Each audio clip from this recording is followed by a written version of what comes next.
Okay guys, we're back here with the Tract.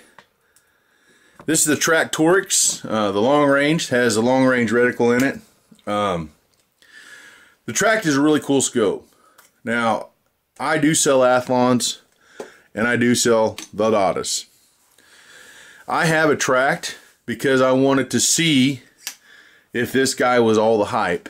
And I can tell you that it is. It's a really nice scope. Is it clearer than the Cronos? No, it's not. Does it have a fancier paint job? Absolutely it does. I mean, it's that cool gray color. Again, on the turrets, you can see the turrets are nicely numbered. As far as the size goes, the upper row is quite a bit smaller. I wish they were bigger. I understand why they do that, but again, the numbering on this thing is nice. I like the bigger numbers at the bottom. The smaller numbers up top when you're behind the scope, for me, a little bit hard to see, but not bad. The turrets themselves,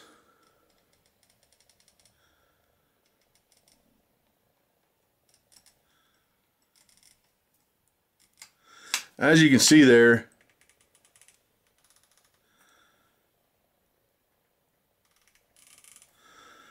they're not bad.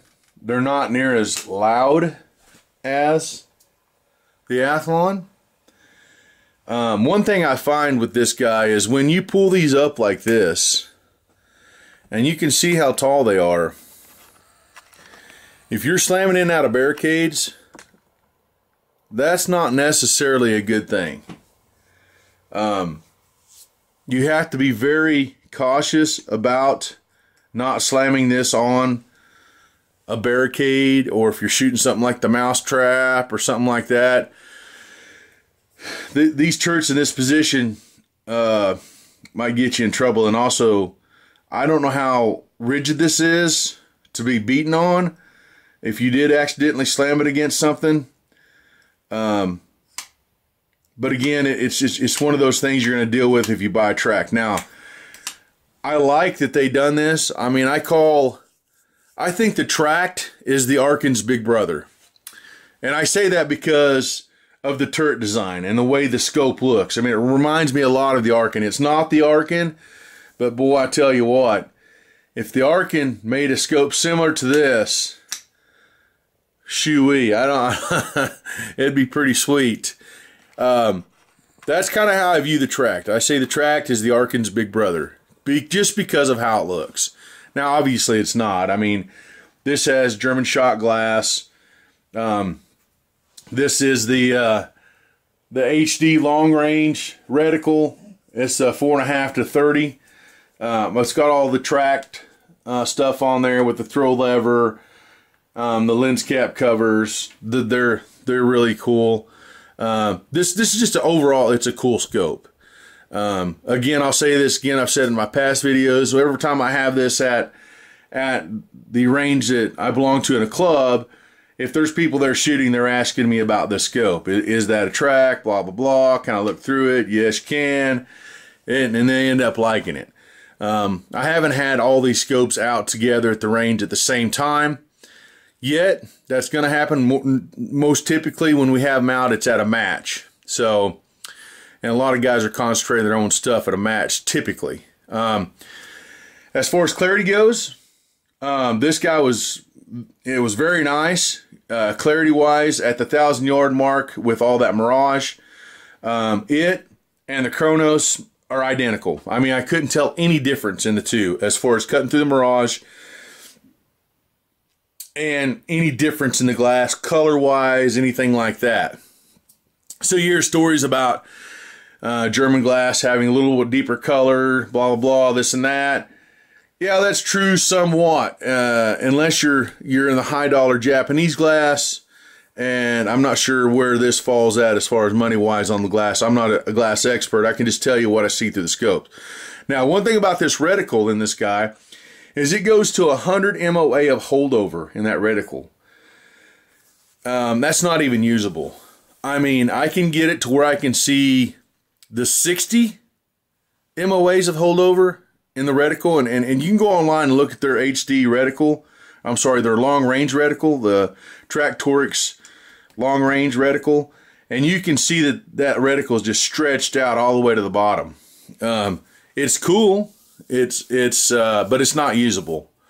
That is one thing that I don't like about this scope, is I wish if they were going to put all that in there, that it was usable. You really can't use all that. You can zoom it in and guess, think I'm holding here. But it has plenty of dial-up. We've had this scope to the mile mark. We've had it at 1,000 yards. We've had it. I've won matches with this setup. I just won last weekend with this setup. I was loaning my other gun out. I was going to shoot the Cronos, and somebody wanted to borrow that gun, so I pulled this one out. I wasn't planning on really shooting this guy, but it just happened that way, and we won some more money. So this guy is working really good for us here at Panther Hollow. It's one of those scopes that it's going to last you a long time. Again, you want to be careful about the turrets. If you are running PRS, you want to make sure you got those things pushed down. You see a lot of guys wrap the scopes up here because they put their hands up here for grip and whatnot. I've not done any of that stuff yet.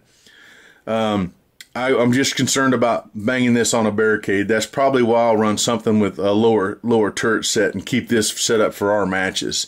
So, anyways, the Tract, great scope for the money. Is it better glass than the Cronos? No, it's not. Is the reticle better? I like the cleaner reticle. The reticles are really close, don't get me wrong. But I like the APR setup in the Cronos. Again, we shoot MOA. So that's the Tract. I have a quick overview of it.